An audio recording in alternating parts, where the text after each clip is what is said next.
ابھی محفل کے بعد روحانی غذا فراہم کی جائے گی، سما کی محفل میں رہیں گے، اس کے بعد جسمانی غذا آپ کے سامنے آئے گا۔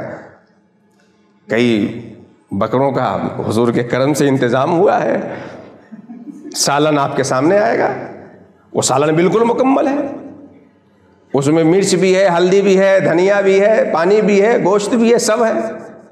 سالن آپ کے سامنے جو بالٹی اور ڈونگے میں لایا جا رہا ہے وہ ہے بالکل مکمل، لیکن بنانے والا بنانے کے وقت 4 باورچی تھا، ہلدی لے کے الگ رہے، پاؤڈر لے کے الگ رہے، مرچا لے کے الگ رہے، کوئی گوشت الگ لیے رہے، اور آپ کے سامنے حاضر کیا جائے تو وہ کبھی بھی مکمل نہیں ہوتا۔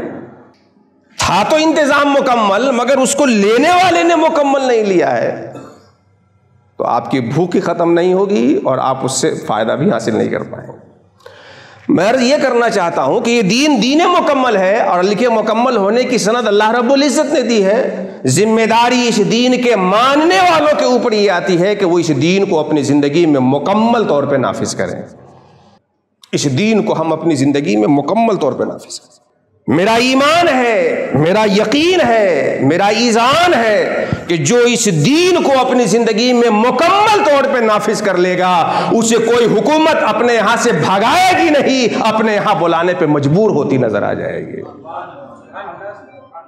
جو اس دین مکمل کو مکمل طور پہ اپنی زندگی میں نافذ کر لے اسے کوئی حکومت بھگائے گی نہیں، اپنے یہاں بلانے پہ مجبور ہو جائے گی، لیکن مکمل لینا پڑے گا اس دین کو۔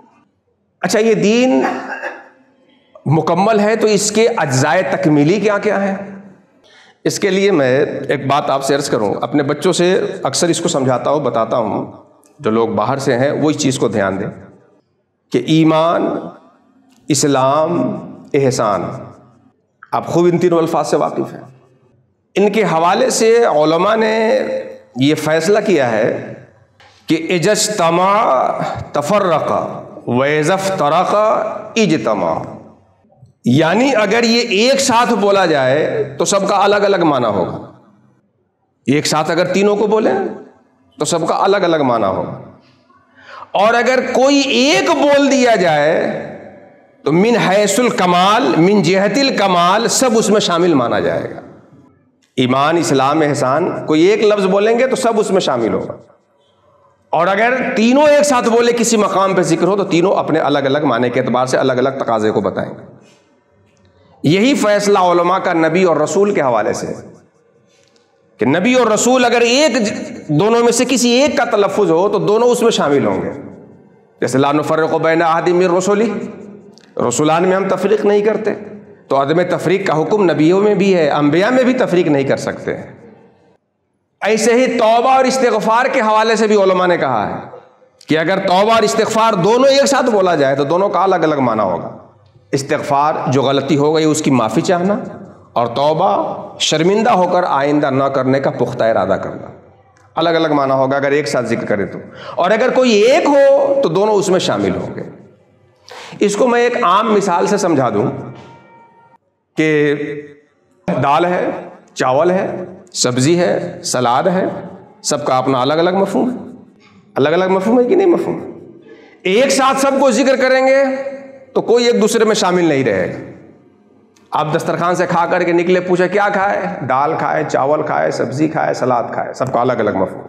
اور اگر کوئی ایک ذکر کر دیجئے تو جو بھی کھانے کے لازمی حصے ہوتے ہیں وہ اس میں شامل مانے جائیں گے۔